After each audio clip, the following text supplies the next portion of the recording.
Hello everyone, Radhe Radhe. और आज फिर आ गए हम दो केस स्टडी सिनेरियो लेके। देखो, जैसे मैंने लास्ट वीडियो में तुमको बोला था, मैं और वीडियोस लेके आऊंगा जहाँ पे अपन डिटेल में केस स्टडी सिनेरियो सॉल्व करेंगे। अच्छा, आज के इस वीडियो में भी अपन दो केस स्टडी सिनेरियो सॉल्व करने वाले हैं। अच्छा, ये केस स्टडी सिनेरियो अभी अभी आईसीआई मॉड्यूल में ऐड हुए। पहले ये case study scenario ICI module में नहीं थे। अभी जस्ट दो केस सिनेरियो जो ऐड हुए अपन वो लेते। ठीक है, तो आ जाओ। सबसे पहले सुमन लिमिटेड का एक केस स्टडी सिनेरियो है। अब अगेन, जैसे अपन ने पहले रूल सेट किए थे, क्या रूल सेट किया था अपन ने कि भाई पहले एमसीक्यू पढ़ेंगे और उसके बेसिस पे केस स्टडी को एनालाइज करना है। तो यहाँ पे भी अपने को वही चीज करनी है। सबसे पहले अपने को क्या करना है, एमसीक्यू पढ़ लेना है और एमसीक्यू पढ़ने के बाद उसके बेसिस पे अपन क्या करेंगे, केस स्टडी देखेंगे।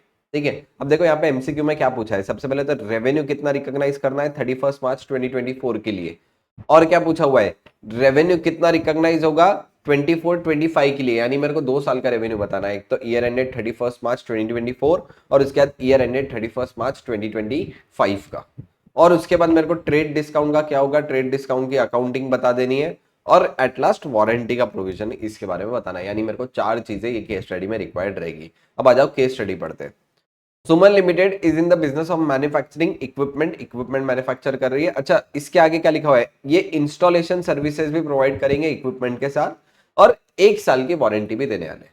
अच्छा, अब यहाँ पे देखो इंस्टॉलेशन सर्विस, जैसे इंस्टॉलेशन सर्विस आ जाती है ना, एक ही चीज ध्यान रखना, अगर इंस्टॉलेशन सिंपल रहा तो अपन क्या करते, दो अलग अलग पार्ट में बांट देते। जितने का एसेट है, asset sold, risk and reward transfer पे रेवेन्यू रिकॉर्ड करूंगा। और उसके बाद जो इंस्टॉलेशन का रेवेन्यू कब रिकॉग्नाइज करता था, जब एक्चुअली इंस्टॉलेशन कंप्लीट हुआ। लेकिन अगर इंस्टॉलेशन कॉम्प्लेक्स है तो मैं पूरा का पूरा रेवेन्यू पोस्टपोन करता था और पूरा का पूरा रेवेन्यू कब रिकॉर्ड करूंगा, जब इंस्टॉलेशन कंप्लीट हो जाएगा। ठीक है, अब देखो यहाँ पे क्या बोला हुआ है। यहाँ पे इन्होंने बीच रिसोर्ट्स को 5 एसी बेचे। कितने एसी बेचे, 5 एसी मैंने बेच दिए। अच्छा, for its resort Suman limited sold 5 AC for 45,000। देखो ये इंपॉर्टेंट है, मैंने बोला इंपॉर्टेंट चीजों को सर्कल कर लेना। अब कितने में बेचा है एसी, 45,000 रुपीज में बेचा। अब यहाँ पे देखो ये इंपॉर्टेंट है, which includes installation fees of rupees 1,000। अब देखो इसमें ये इंक्लूसिव है, यानी 45,000 में ये 1,000 मिले हुए हैं, with include installation fees of rupees 1,000। यानी एक बार बताओ, 45,000 का एसी था, इसमें से 1,000 रुपए का ही के हो गए इंस्टॉलेशन के, तो बचे कितने, 44,000। अच्छा, एक चीज ध्यान रखना सर, ये 1,000 का रेवेन्यू कब रिकॉग्नाइज करूंगा। एसी देखो इंस्टॉलेशन सिंपल होगा या कॉम्प्लेक्स, एसी का इंस्टॉलेशन ऑब्वियसली सिंपल है। तो ऐसे केस में क्या करूंगा, इंस्टॉलेशन का रेवेन्यू कब रिकॉग्नाइज करूंगा, जब इंस्टॉलेशन कंप्लीट होगा। एसी का रेवेन्यू कब रिकॉग्नाइज करूंगा, जब रिस्क एंड रिवार्ड ट्रांसफर होगा। The company has also offers 1 year warranty for any repair. 1 साल का वारंटी प्रोविजन है। अच्छा, कंपनी हैज ऑल्सो ऑफर्ड 500 पर एसी ट्रेड डिस्काउंट। अब देखो कितने का ट्रेड डिस्काउंट दिया, 500 रुपए का ट्रेड डिस्काउंट दिया। 500 रुपए का ट्रेड डिस्काउंट दिया। क्या ट्रेड डिस्काउंट रेवेन्यू में से लेस होगा क्या, यस। दो तरीके के डिस्काउंट थे, एक तो कैश डिस्काउंट और दूसरा ट्रेड डिस्काउंट। ट्रेड डिस्काउंट अपन क्या करते थे, ट्रेड डिस्काउंट अपन लेस कर देते थे रेवेन्यू में से, लेकिन कैश डिस्काउंट लेस नहीं करते थे। तो यहाँ पे 500 रुपए का ट्रेड डिस्काउंट है, 500 का ट्रेड डिस्काउंट माइनस कर दो तो ये आ जाएगा कितना, 43,500। तो 43,500 पर एसी की तुम्हारी कॉस्ट आ गई। इसमें 1,000 रुपए अलग से इंस्टॉलेशन के। अच्छा, आगे क्या बोला, beach resort place the order on 15 मार्च 2024। 15 मार्च 2024 को ऑर्डर प्लेस हुआ, पेमेंट हुई 20 को। अब तक रिस्क एंड रिवार्ड ट्रांसफर नहीं हुए, लेकिन देखो यहाँ पे डिलीवर हो गया 27 मार्च। क्या 27 मार्च को रिस्क एंड रिवार्ड ट्रांसफर हो चुके क्या, यस। यानी आइडियली मैंने 27 मार्च को एसी का तो रेवेन्यू रिकॉग्नाइज कर लेना चाहिए। इंस्टॉलेशन के लिए मैं देखूंगा इंस्टॉलेशन कब कंप्लीट हुआ। इंस्टॉलेशन कंप्लीट हुआ 5 अप्रैल, यानी 1,000 रुपए का जो इंस्टॉलेशन है इसका रेवेन्यू अगले साल मतलब अप्रैल में रिकॉग्नाइज करूंगा। अब ये कितना आ जाएगा, देखो 43,500 ऐसे 5 एसी थे, तो ये कितना आता है 43,500 इंटू 5, यानी 2,17,500 मैंने 31 मार्च 2024 में रिकॉग्नाइज करनी चाहिए। उसके बाद नेक्स्ट ईयर में कितना रिकॉग्नाइज करूंगा, 1,000 × 5 मतलब कितना रिकॉग्नाइज करूंगा, 5,000। अच्छा सर, एक इंपॉर्टेंट क्वेश्चन, क्या ये 500 का ट्रेड डिस्काउंट रिकॉर्ड होगा क्या, नहीं, ट्रेड डिस्काउंट रिकॉर्ड नहीं होगा। अच्छा, वही यहाँ पे पूछा है, what will be accounting for the trade discount. Trade discount की अकाउंटिंग क्या करेंगे, trade discount are deducted in determining the revenue. तो B will be the correct answer. और इसके बाद नेक्स्ट क्या है, देखो वारंटी का प्रोविजन क्या करना है। क्या वारंटी का प्रोविजन बनाते हैं क्या, yes. As per AS 29 warranty का प्रोविजन बनाता हूँ। और प्रोविजन में किस में बनाता था, याद करना, प्रोबेबिलिटी बेसिस पर एक परसेंटेज निकालते थे, उसके अकॉर्डिंगली मैं प्रोविजन बनाता था। तो यहाँ पे देखो कौन सा, no accounting treatment, accounting treatment करना पड़ेगा क्या, यस। अच्छा, as per present obligation, present obligation है 1 ईयर तक की, तो AS 29 के अकॉर्डिंग प्रोविजन बनाना पड़ेगा। This will be the correct answer. एक बार दूसरे ऑप्शन भी पढ़ लेंगे।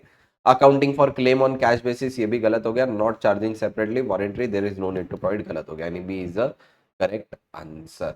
देखो ये कौन सी केस स्टडी थी, ये केस स्टडी थी तुम्हारी AS 9 की रेवेन्यू रिकॉग्निशन के ऊपर की केस स्टडी थी। अब आ जाओ next case study, Venus limited. Again ये वीनस लिमिटेड वाली केस स्टडी पहले नहीं थी, अभी अभी जस्ट स्टार्ट हुई है, और ये केस स्टडी है तुम्हारा AS 12 गवर्नमेंट ग्रांट की। अब देखो ध्यान देना, यहाँ पे क्या क्या पूछा है, एक तो लैंड के बारे में पूछा है फ्री ऑफ कॉस्ट, यानी एक तो ये निकालना है मेरे को लैंड का गवर्नमेंट ग्रांट। उसके बाद how government grant of 30 lakh, 30 lakh का कोई ग्रांट होगा, अपन केस स्टडी में पढ़ेंगे। नेक्स्ट क्या बोला हुआ है, और condition to purchase the machinery, अब कहाँ पे प्रेजेंट करना है वो फोर्थ थर्ड MCQ में पूछा। और लास्ट क्या पूछा है, statement of profit and loss में क्यों कौन सा रेवेन्यू रिकॉग्नाइज करूंगा। ठीक है, यानी अपन केस स्टडी पढ़ के एक एक चीजें देखेंगे। सबसे पहले क्या बोला हुआ है देखो, Venus limited received a parcel of land at no cost. अब देखो ये जरूरी है, मार्क करना, इंपॉर्टेंट एडजस्टमेंट है, नो कॉस्ट। नो कॉस्ट मतलब क्या, गवर्नमेंट ने फ्री ऑफ कॉस्ट कोई चीज दे दी। अब एक चीज याद करो, AS 12 में अपन ने पढ़ा था, अगर गवर्नमेंट कोई भी चीज फ्री ऑफ कॉस्ट दे रही है तो उसको अपन किस पे रिकॉर्ड करते थे, नॉमिनल वैल्यू पे रिकॉर्ड करते थे। देखो यहाँ पे क्या बोला हुआ है, for the purpose of developing factory outlet area as the land की वैल्यू कितनी है 75 लाख, लेकिन नॉमिनल वैल्यू कितनी है 10 लाख रुपए नॉमिनल वैल्यू है। अच्छा, तो यानी लैंड में कितने पे रिकॉर्ड करूंगा, 10 लाख पे रिकॉर्ड करूंगा, क्योंकि लैंड मेरे को फ्री ऑफ कॉस्ट मिली थी। अच्छा, अब नॉमिनल वैल्यू आ गया तो मैं एक और बात जस्ट याद दिलाता हूँ, अगर कोई भी चीज अपन नॉमिनल वैल्यू पे रिकॉर्ड करते थे तो उसके ऊपर का डिप्रिसिएशन भी क्लेम नहीं करते थे। देखो ये सब बातें, ये सब कॉन्सेप्ट्स ऑटोमेटिकली जैसे ही केस स्टडी पढ़ते हो रन होने चाहिए, इवन इफ MCQ में पूछे या ना पूछे। यानी 10 लाख पे लैंड रिकॉर्ड करूंगा नॉमिनल वैल्यू, तो ये मिल गया answer, land receive free of cost presented at 10 lakh rupees. Additionally क्या बोला देखो, additionally company received a government grant of rupees कितना, 30 लाख, 30 लाख का गवर्नमेंट ग्रांट मिला, which represent 25% of total investment. अब देखो टोटल इन्वेस्टमेंट आउटले ने गवर्नमेंट ग्रांट दिया, इन्वेस्टमेंट के लिए ग्रांट दिया, यानी एक तरीके से गवर्नमेंट क्यों दे रही है, ओनर्स को कंट्रीब्यूशन देने के लिए दे रहे हैं। और ऐसे केस में अपन कहाँ लेके जाते थे, ये ग्रांट को अपन लेके जाते थे कैपिटल रिजर्व में, जहां पे गवर्नमेंट ने टोटल में, गवर्नमेंट ओनर नहीं बन गई, लेकिन गवर्नमेंट ने ओनर को हेल्प करने, प्रमोटर को कंट्रीब्यूट करने के लिए 30 लाख रुपए दे दिए, टोटल इन्वेस्टमेंट का 25%। यानी एक तरीके से कहा जाएगा कैपिटल कंट्रीब्यूशन है, कैपिटल रिजर्व में ऐड होगा। तो वही मिला हुआ है, देखो यहाँ पे 30 लाख का था, it should be treated as profit and loss, P&L में जाएगा क्या, नहीं, it is treated as capital reserve. Capital reserve treat करेंगे क्या, यस, इसको डेफर्ड इनकम भी ट्रीट नहीं करते, इट विल नॉट, ये भी गलत हो जाएगा, यानी B will be the correct answer. आगे क्या पूछा, थर्ड क्या बोला हुआ है, देखो ध्यान देना, Furthermore, the company received 15 lakhs with the stipulation that it is used to purchase the machinery। अब देखो 15 लाख रुपए मशीनरी खरीदने के लिए ग्रांट मिला। अब देखो मशीनरी के लिए ग्रांट मिला, इसके दो केसेस है, या तो डेफर्ड गवर्नमेंट ग्रांट अकाउंट में लेके जाओ, डेफर्ड गवर्नमेंट ग्रांट अकाउंट को क्रेडिट कर दो, और फिर हर साल क्या करना, डिप्रीशिएशन के प्रोपोर्शन में उसको P&L में लेके जाना। दूसरा ऑप्शन क्या रहता था, अपन डायरेक्टली मशीनरी की वैल्यू को क्रेडिट कर देंगे और मशीनरी की वैल्यू कम कर देंगे। तो दोनों भी ऑप्शन है, मेरे को MCQ में देखना पड़ेगा कौन सा आंसर अवेलेबल है। अपने पास दो ऑप्शन क्या रहेंगे, एक तो या तो क्या करो मशीन की वैल्यू कम करो, या DGG deferred income grant, deferred government grant account को लेके जाओ। ठीक है, तो देखो यहाँ पे क्या क्या है, 15 लाख का पूछा, 15 लाख का मशीनरी का जो ग्रांट था, क्या कैपिटल रिजर्व में जाएगा क्या, नहीं, शेयर होल्डर के फंड में जाएगा क्या, नहीं, डायरेक्टली P&L में भी लेके जाऊंगा क्या, नहीं, यानी दो ऑप्शन थे, दोनों में से कौन सा ऑप्शन अवेलेबल है, डेफर्ड इनकम वाला ऑप्शन अवेलेबल है, तो मैं वो सेलेक्ट करूंगा। ठीक है, अच्छा लास्ट MCQ इजी पूछा, which of the above grant are required to be recognized in the statement of profit and loss on the systematic और rational basis over useful life of asset।